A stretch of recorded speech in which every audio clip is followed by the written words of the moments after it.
Mi nombre es Jimena Castro de Anda. Estoy grabando este documento para cumplir con los requisitos establecidos dentro del Plan Extraordinario de Apoyo Académico que nos ofreció Teachers College en lugar de solicitar una extensión para repetir el proyecto final y volver a presentar examen de Phonology. Acompaño este documento con una carta membretada de mi lugar de empleo en la cual se hace constar que laboro como maestra de inglés. Doy mi palabra de honor que la voz en esta grabación es mía.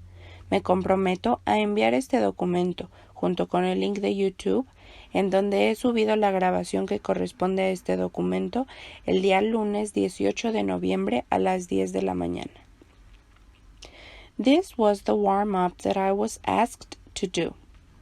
Warm-up. Books closed. Greet the class. Tell them that they will be meeting a young woman from the U.S. and that they will find out all about her stay at a hotel in Italy. My warm-up.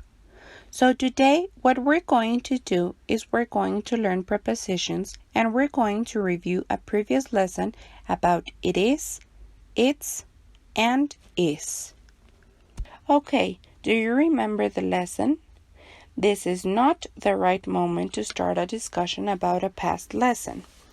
This is not the warm-up that I was asked to do. My lesson was not about prepositions nor reviews. It was about a young woman from the U.S. and her stay at a hotel in Italy.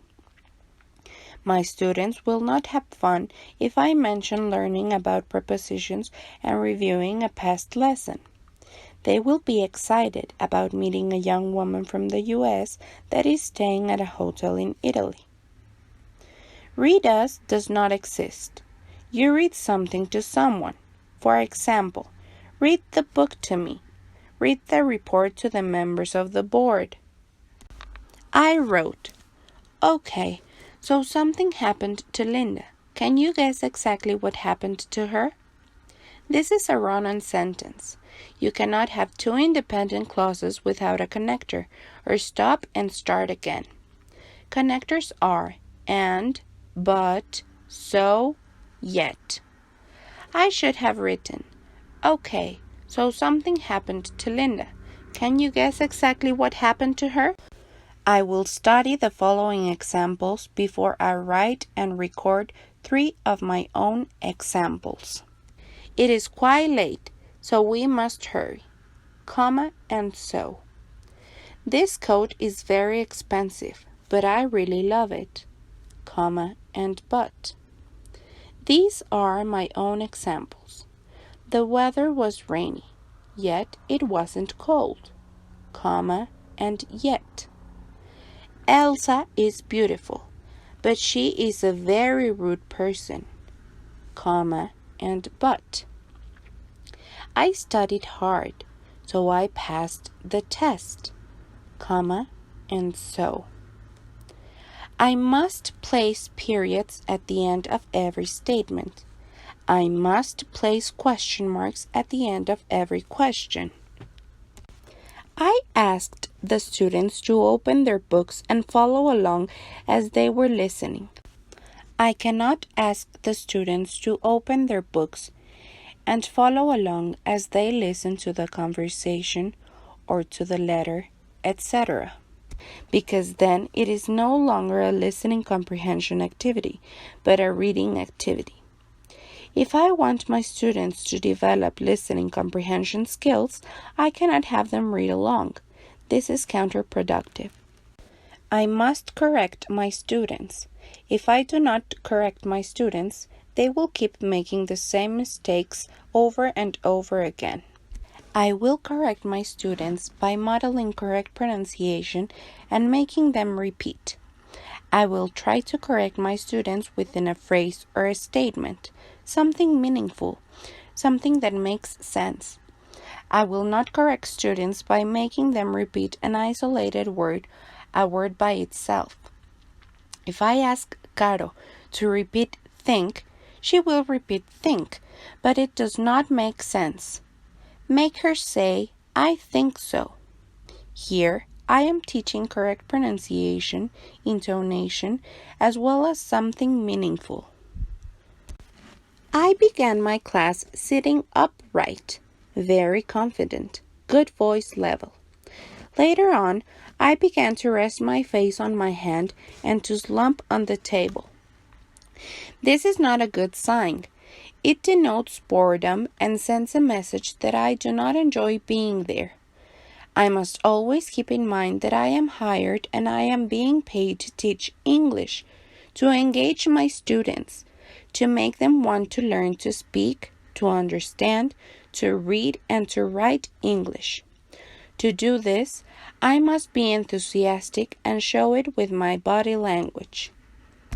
In psychology, I learned that no one likes to take orders and that there were other ways to make students do what you want them to do without ordering them around.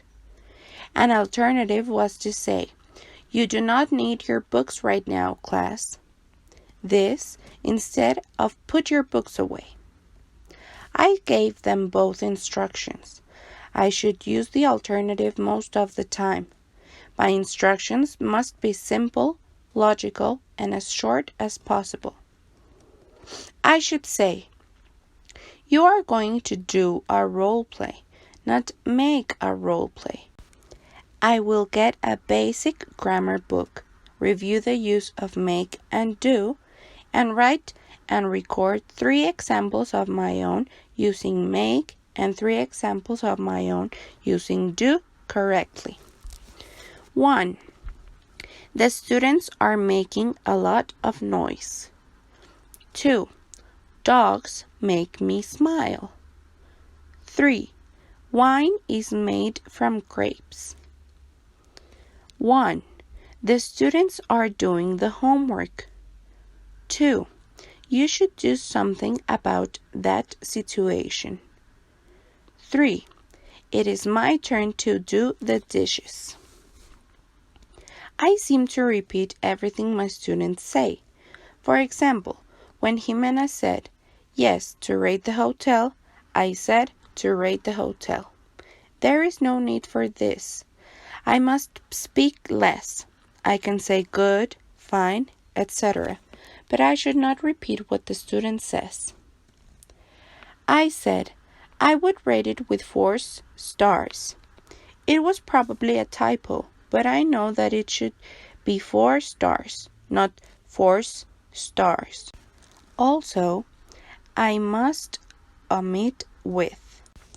I must study these examples before I write and record 3 more examples of my own. My course is 8 weeks long. It is an 8-week-long course. No S and place hyphen. I must pay a deposit for 3 months. I must pay a 3-month deposit. No S and place hyphen. 1. The school year is 40 weeks long. It's a 40-week school year. 2. My dad paid a deposit for 2 months. He paid a 2-month deposit. 3. My trip to Europe will be 3 months long. It will be a 3-month trip. On the last exercise, I gave the students a couple of minutes to answer the exercise. This is not a communicative approach way of engaging my students. As the teacher, I must know what the exercise is about. The exercise is about the hotel. I could have said, "Let's learn more about the splendid Hotel Venice." The title is right there. I did not ask anyone to read the title. When I want someone to read instructions, I am going to say something like, "So, Caro, what are we supposed to do here?" Avoid technicalities. Stick to the social aspect. Use regular everyday language. The instructions were, ask your students that the main reason Linda is in Venice is to do what? I said, "So you remember what was the reason Linda was in Venice?" I should simply ask, why was Linda in Venice? Do you remember? Or, do you remember why Linda is in Venice? I said, anything you think it is necessary for us to be convinced to stay there. Anything is already my subject. I cannot place another subject it. In English, there are no double subjects. This is like saying, Mary, she sits there. It's either Mary or she, but not both. I will study these examples carefully before I write and record 3 examples of my own. Today is Friday. It's Friday. This room is very cold. I do not want to be here because it's cold. The car is expensive.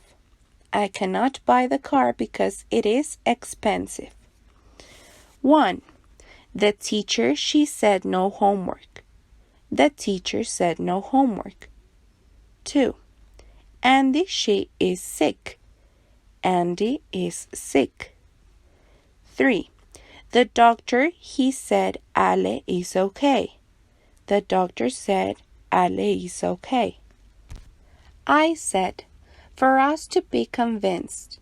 This is very awkward. I must say, to convince us. Convince us to stay at your hotel. I am going to play it again. This is technical. I should say, let's listen to the conversation again. Or let's listen to Linda's letter again. I understand that as the teacher, I must speak less than the students. I must give instructions that are short, clear, and simple. I must avoid the constant use of please, thank you. Please read the next one. I will just say next. Maybe I can tell them on the first day of class that educated people always say please and thank you. That I will always mean please and thank you. But that during the class I am going to skip these pleasantries in order to have everything run smoothly and swiftly. I will try to keep in mind the following recommendations. I will be professional in every way when I give my classes. I realize that if my pronunciation is wrong, my students will learn bad pronunciation. I realize that if my grammar is incorrect, my students will learn bad grammar. I will engage my students in an interesting way and avoid technical jargon. I will look very confident and enthusiastic because I know what I am doing.